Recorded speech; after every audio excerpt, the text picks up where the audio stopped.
Good morning, everyone. Come on in. Have a seat.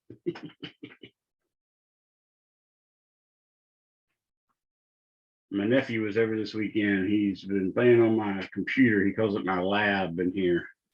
He's all about science and he's changed everything. My camera's in the wrong position. I have crazy codes written everywhere.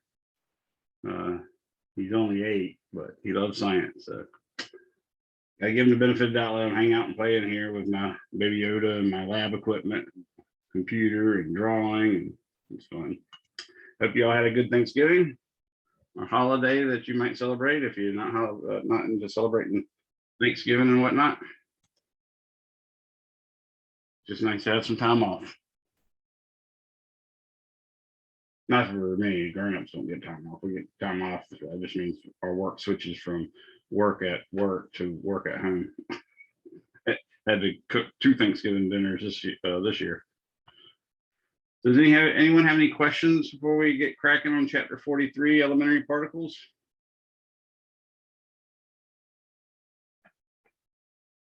The last time we spoke, I was asked to, I think, do some stuff for test 5. I think that was this class, and I took care of that. All my notes have check marks by them for all the things I was supposed to do.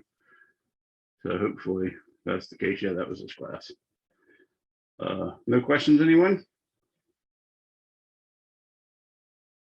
All right, well, let me tell you a little bit about elementary particles. So 1930s, we had figured out basically that there were protons, there were neutrons, there were electrons. We'd even discovered beta decay, which later we were able to figure out that part of what's going on in beta decay is occasionally the creation of an antiparticle of the electron, but we hadn't known that at that point. But we also knew of the alpha particle, which turned out to be the nucleus of the hydrogen, or excuse me, of the helium atom. And we knew about photons, particles of light that behave as particles. So that's the kind of weird thing.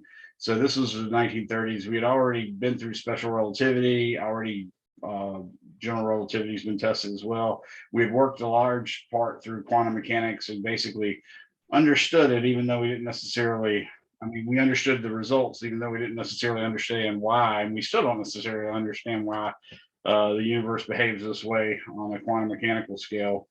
So what we had learned is that we can probe the small sizes of the nucleus and these particles by hitting them with high energy objects. And we had invented, for instance, the cyclotron by Lawrence at UC Berkeley. He had created a cyclotron. They call them the Ds, which is basically 2 big D shape, this one being like a D and this one being like a backwards D from my perspective, obviously it's opposite for y'all. But they have them right next to each other and you drop sort of a particle dead center, and between the D's is an electric field, basically because this D might be, say, negatively charged and this D is positively charged.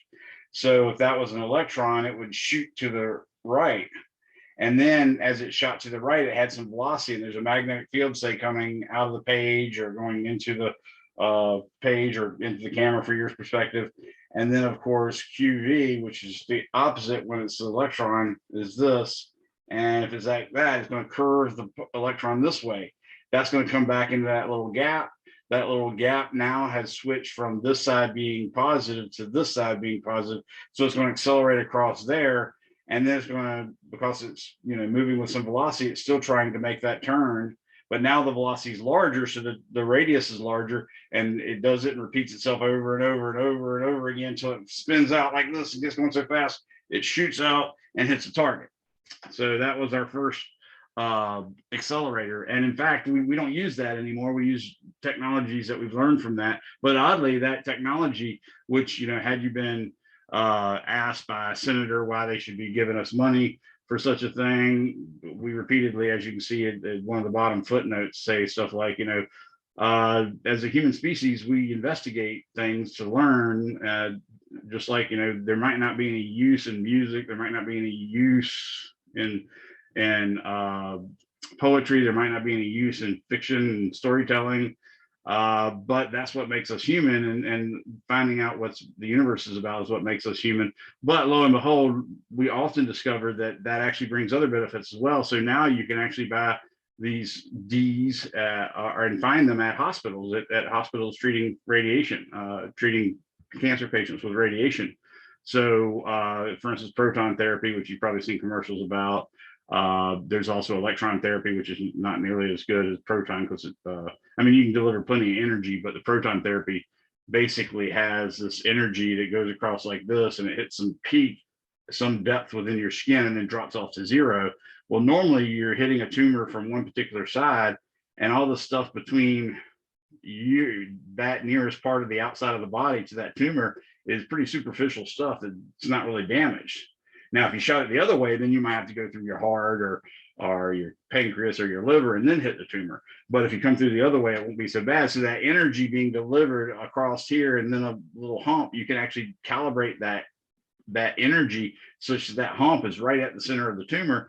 And then when it gets to the tumor, it falls off almost straight down so that you get no collateral damage on the tissues behind the tumor. So that's the advantage, for instance, of proton therapy that they keep talking about on various commercials you're seeing. It, I think Norfolk State has a facility and stuff like that. But it's really is good because the electron, on the other hand, sort of delivers energy like this, and it sort of spreads it all out, and photons sort of do the same thing. They just sort of pass through you. You need that energy to go to the tumor, and ideally you'd like it to stop once it got past the tumor, and maybe not even hurt before the tumor would be ideal, because back in the day, and I'm talking like the 70s and maybe even the 80s, when women would get breast cancer, I had a friend who's 20 years ago, she was probably 65, 70, but she had battled and won against breast cancer. But she literally would lay on a accelerator like I had in the physics department at East Carolina, and she'd just sort of lay against that thing for a certain amount of time, and she'd come home and she'd have burns and blisters all over her body. But these things like proton therapy and these Ds that nuclear physicists and medical physicists use are all because of that research. So a lot of times the research that you're doing that seems just like pure research that's never going to be applicable, people figure out, no, it's really darn applicable now. And in fact, you can, there's a whole industry on it. Siemens and GE and Philips all make these types of accelerators used to treat cancer. And there's never been a single type of cancer that we haven't either forced in remission or cured completely. So that's sort of the perks. Life quality is getting better too. So there's a lot of good stuff about that. So anyways, that was one of the things that allowed us to understand how matter was made up. And what we discovered is that, yeah, so far it seems to be that an electron is a fundamental particle, meaning it's not made of anything smaller. We thought, the idea of the ancient Greeks saying, if you take a chunk of metal, say, and you cut it in half, and you take one of those halves and you cut it in half, and you take one of those halves and you cut it in half, you keep doing that, one of two things can happen. Either you can do that forever, or there's going to be some smallest point at which you cannot divide it anymore. And they thought doing it forever was really irrational and highly unlikely. So they guessed, in fact, that there would be something that was indivisible, and the name for indivisible in Greek is atom, a meaning not, and then tom being divisible. So atom is what we thought of as the fundamental particles, and for a long time that worked. But we now know, of course, if you're dealing with a compound, then the fundamental particle of the compound, the smallest particle that still has the properties of that compound, is in fact a molecule as opposed to an atom. And if you're dealing with an element, the smallest part that still acts like the element is the atom. But we found out, like I said, by the 1930s, we knew the atoms were made up of protons, neutrons, and electrons. The electrons, like I said, are still fundamental particles. We don't believe them to be made up of anything. However, we have discovered that the proton and neutron are made of stuff. In fact, they're made of quarks, and quarks seem to be elementary particles. So far as we talk about elementary / fundamental, and there's a difference in those words, that's not the kind of thing I'd test you on, knowing the difference between what's fundamental and what's elementary. It's the sort of the thing you read once when you're trying to remember, and if you remember it, great. If you don't, that's okay too. You can look it up again. So it might appear in practice test questions, but it's not going to appear on the final test, put it that way. So now the current landscape is that there's fundamental particles, which are called leptons, and they basically are the electron, the anti-electron, which is called the positron. There's the muon and its antiparticle, and there's the tau particle and its antiparticle. Those are leptons. Those are fundamental. Then the other fundamental particles that are made of nothing are the quarks. And then finally, there's another group of particles called the gauge bosons. And that's kind of a weird thing, but the gauge bosons are basically things that we can sort of allow us not to think of forces acting over fields and stuff like we did with gravity, but instead they're actually particles that represent the force field. So those are gauge bosons. It turns out, for instance, that the photon is the force carrier for the electric field and for the magnetic field. So that's one of the gauge bosons in some sense, right? There's also, of course, the pion, which we thought was the particle that held the strong nuclear force. That turned out to be actually a built-up particle of things called gluons. So the gluons are them as well, and stuff like that. So that's basically what we currently are at, or where we currently are at. And there's tons and tons of particles we've discovered, and you'll learn about them as well as learn certain conservation laws that tell you why certain reactions occur and certain reactions don't. And I say they don't, they tell you why, but they really don't. All it is basically, we do a ton of experiments. We see a lot of particles mixing and making a lot of different particles. And then some reactions we never see occur. So slowly over time, by looking at all these reactions, and I'm talking millions and millions of them, we've made up rules that seem to be obeyed, like conservation of lepton number or conservation of baryon number. Of course, conservation of energy, conservation of mass, which is actually conservation of mass energy, conservation of momentum, conservation of angular momentum, all those still hold. So if you look at a reaction between, subatomic particles or elementary and fundamental particles, if you see a reaction where, 2 or 3 or 4 particles come together to make 2 or 3 or 4 ... particles, the first thing you check is energy conserved in this reaction? And if it is, then you feel like, okay, this might happen. Is momentum conserved? You may or may not be able to figure that out. And angular momentum, you may or may not be able to figure that out. But if the energy is conserved, that's a good indicator that it might exist. Then you have to check the other things like the lepton numbers, is that being conserved? And the baryon number, is that being conserved? And should it be conserved? So that's sort of where we're going. And the ultimate idea of all this, which now needs to be reworked because it turns out it's still not complete, but it's called the Standard Model. And the Standard Model was created by Salam. I can't recall his first name. He's an Indian. He did this on his own independently. I say on his own. His grad students and fellow physicists at a university in India obviously probably contributed, but basically he gets the credit for it. Sheldon Glashow, a person I've met a couple times, kind of a jerk, but he's still alive and he's a Nobel laureate. And Steven Weinberg, who just recently passed away, I've also been fortunate enough to have met. Those 3 guys shared the Nobel Prize for creating the Standard Model. And the Standard Model is basically an idea that makes sense of all the forces except for gravity. It basically says how electricity and magnetism turns into the strong nuclear force and into the strong weak force, the weak nuclear force. And that's sort of what we are learning a little bit about in this chapter. We're going to learn about the rules of that, and not all of it. We're going to learn quite a bit about it for at least a skimming of the surface. So that's the Standard Model. And it sees, instead of as forces, for instance, it sees particle exchanges. So you can imagine, for instance, from electricity and magnetism standpoint, which you guys haven't covered yet, but you probably know that like charges repel and unlike charges attract. So if you have 2 protons coming towards each other like this, you can picture it as if this proton's creating an electric field that compels this proton to turn off that way. And also this one's creating an electric field that suggests to this proton that should move that way.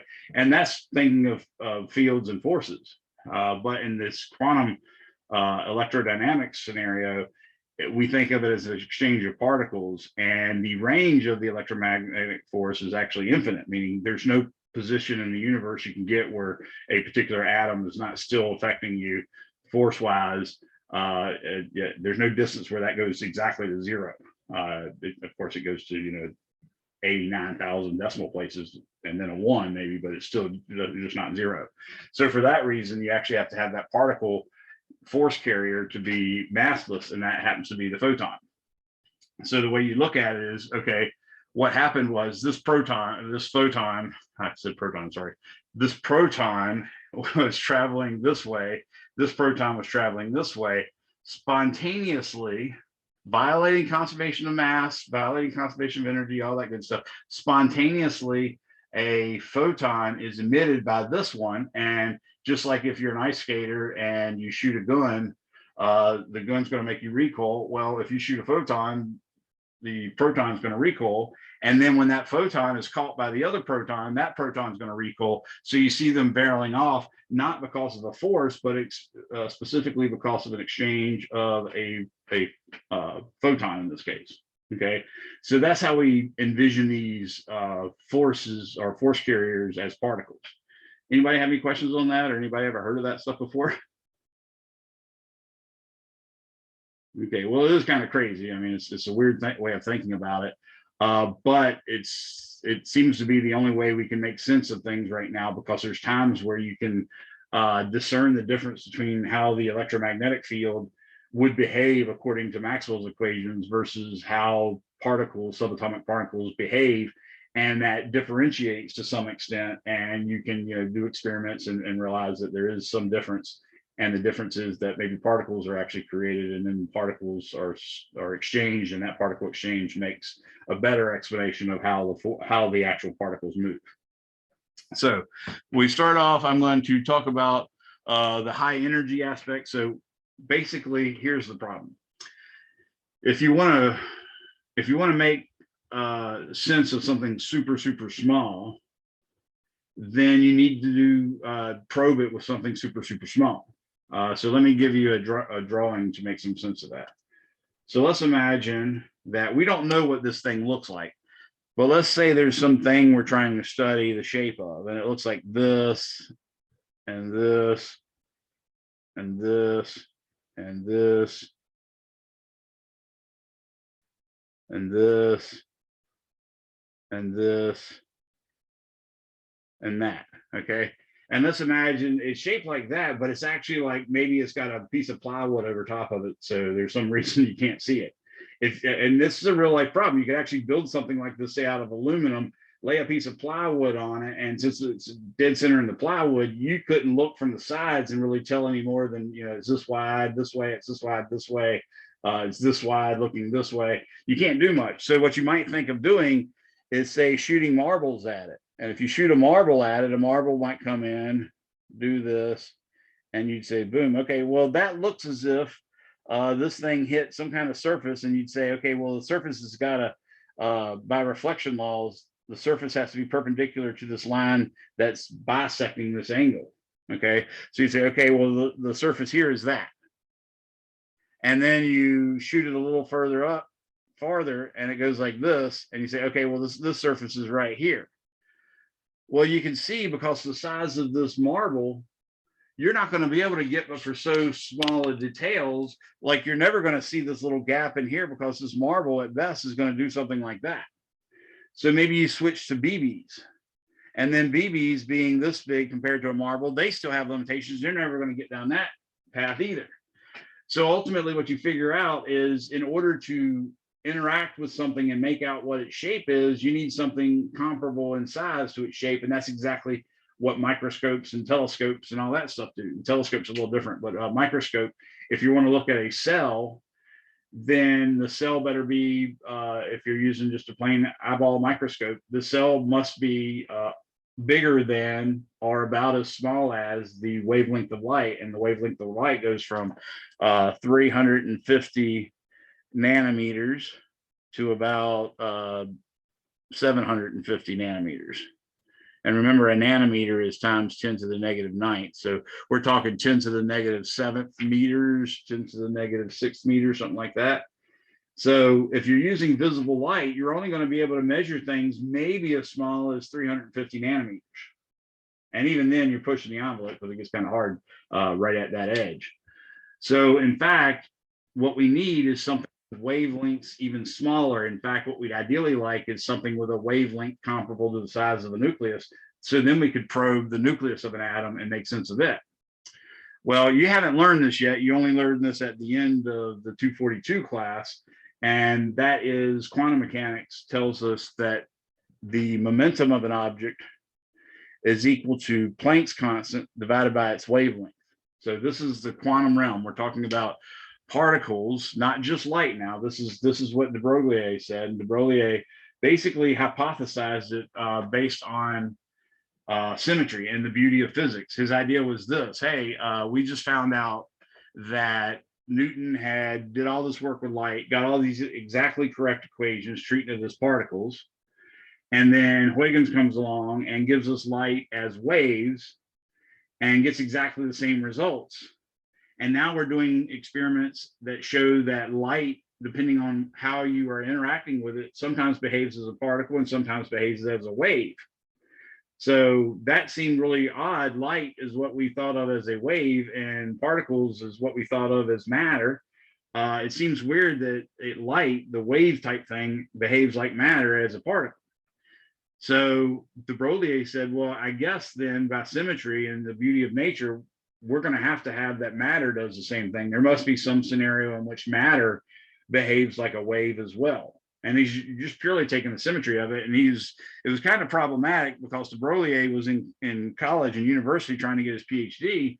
And everybody thought he was a really bright guy, but they also had other problems. Specifically, he was nobility from two major country bloodlines.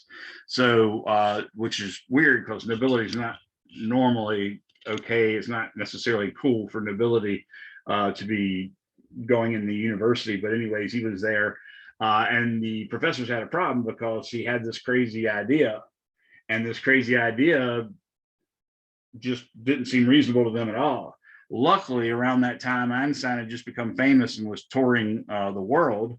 He had become famous because of his general relativity prediction and the experiment that showed it right. And he happens to visit the de Broglie's university, and they said, well, since we got you here, Professor Einstein, we'd like to ask you something about one of our really bright students who's got a far-fetched hypothesis, but we're afraid maybe we're missing something, and maybe you could take a look at it. And Einstein said, yeah, of course, I love it. I'd love to. So that night he reads this de Broglie's thesis and comes back and tells them this is one of the most brilliant ideas I've seen in a long time. So obviously he gets his PhD, and his premise is this. And he basically, I suspect he probably just came up with it by working out what the units were. I know the units of momentum have to be mass times velocity. So he'd say, okay, well, I've got kilograms times meters per second. That's clearly the unit of momentum that I want, but I want it related to this quantum thing that, sorry about that, that Planck has given us. And that has units of joule seconds. So H has units of joule seconds,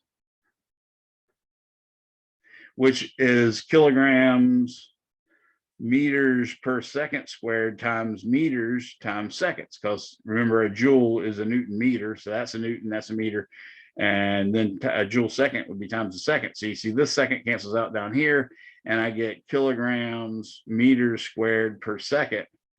So it seems to him that if I divide Planck's constant, which is kilograms meters per second, by meters, then I should get something like momentum. So sure enough, P could be equal to H over lambda, just because this is kilograms meters per second, this is meters, and this is kilograms meters squared per second.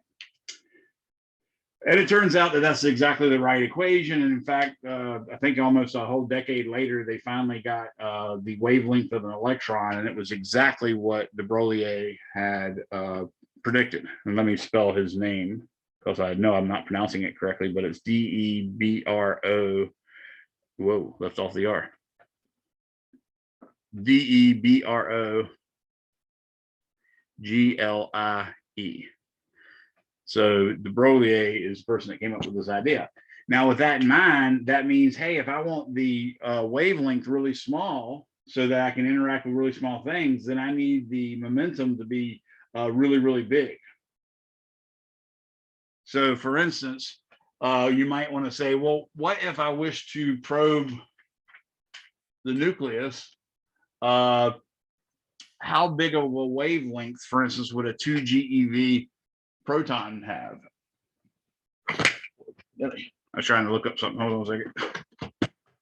And I dropped my phone. Oh well, good enough. So let's say our first problem is going to be example 1.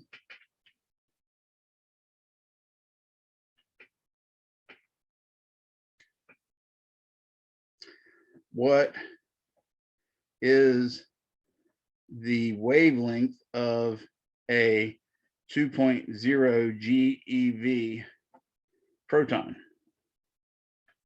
Now, if you recall, hopefully you do, because we covered relativity, we know that the rest energy, or the rest mass,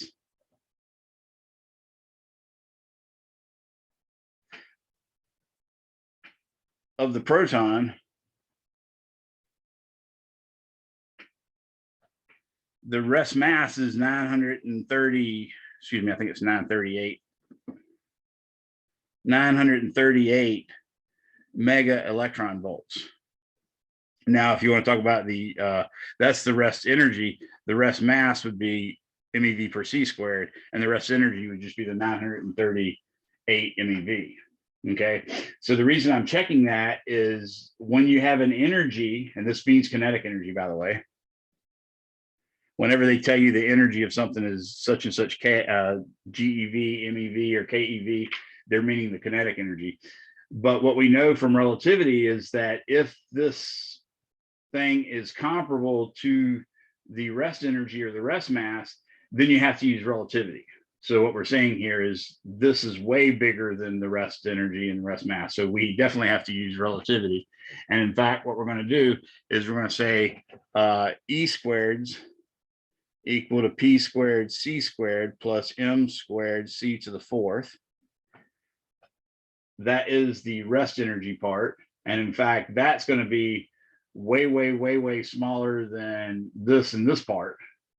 And in fact, we don't even have to worry about it. We can just say, okay, well, P is just going to equal E over C. In other words, I just said this is approximately 0. And then I divided both sides by C squared. And then I took the square root of both sides and got P is equal to E over C. Well, we also know P is equal to H over lambda. So we want to know lambda. Lambda's got to be equal to H over P, which would be H over E over C. Now, you haven't covered quantum mechanics yet, so you might not know what H is. I'm getting ready to write that down. And it's just a fundamental constant of nature, where basically Planck was trying to make sense of the radiation given off by, say, a piece of metal when you heat it up. It basically makes a curve that looks like this. It's steep on one side and gradually falls. And that's a graph, say, of wavelength versus energy put out. And in finding a thing that matched this equation perfectly from the experimental results, he had to go on the assumption that the energy was equal to some number, some integer, 0, 1, 2, ... times H times F. That was the Planck hypothesis. And therefore, this thing's called Planck's constant. So we're going to say this is actually HC over E. And that Planck's constant was determined experimentally because his experiment, or his paper that he wrote, explained a certain experiment, and the experiment was done and then made sure to match this. And in matching this, that gave him the experimentally determined value of H, and that's called Planck's constant now. So we use it all the time. So that's where all that came from. So we're going to put in H, which is 6.63 times 10 to the negative 34th. Really, really small amount. Joule seconds. That's the Planck's constant. So notice how small it is. It's literally 33 zero, a decimal point, 33 zeros, and then 663. So you can imagine in everyday life, this thing going up by 1 times H times frequency is so small, we wouldn't have noticed this quantum behavior. It's sort of like if you skip certain speeds on your speedometer, but you skip, ones only in the 84th decimal place or something, you wouldn't even notice it. But as it is, an electronic speedometer often skips by 2-3 miles per hour when you're really accelerating. I mean, unless you're driving the Prius or something. But anyways, that's what we're talking about here. So there's H, 6.63 times 10 to the negative 34th. The speed of light is basically 3.00 times 10 to the 8th meters per second. And then E, which in this case happens to be the kinetic energy, is 2.0 times 10 to the 9th EV. And of course, 1 electron volt, we mentioned this in relativity. We know that 1 electron volt is basically 1.602 times 10 to the negative 19th joules per electron volt. So now we can do all this math and get the actual wavelength. And what we find is 6.63 e to the negative 34th times 3 e to the 8th divided by, now I'm going to use parentheses so I don't accidentally multiply by the 1.602. So I'm going to say 2 e to the 9 times 1.602, whoa, 1.602 e to the negative 19th. And what I get is 620.8 times 10 to the negative 18 meters, which is really pretty good. In fact, if I move it over here, you can make more sense of it. So I'll divide by 100, but I'll multiply by 10 to the 2, and then that'll make everything right. So in that case, I get 6.2, and that's really all the sig figs I should have anyways. So 6.2 times 10 to the negative 20th meters. The nucleus is on the order of 10 to the negative 15 meters. So we certainly could probe the nucleus with this energetic of a proton. Does that make sense, everyone?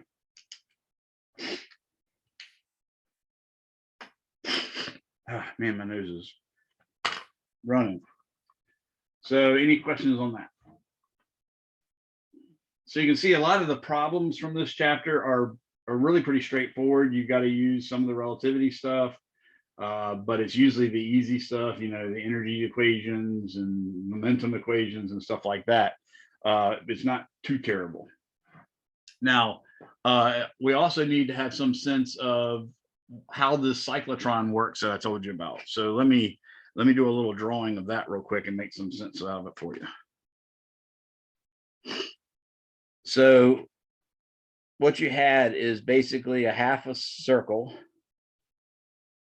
and another half a circle, but actually it's a little bit bigger than the other half of the circle. And these should be essentially the same radius. Okay, but it sort of extends out here. So what you do is you drop a particle in here. It's going to be compelled because you can set up a voltage here where this could be, say, positive and this could be, say, negative. So you put a voltage across that. And this particle is going to wander this way and then speed up across the gap, and then wander this way and speed up across this gap, and then wander this way and speed up across this gap.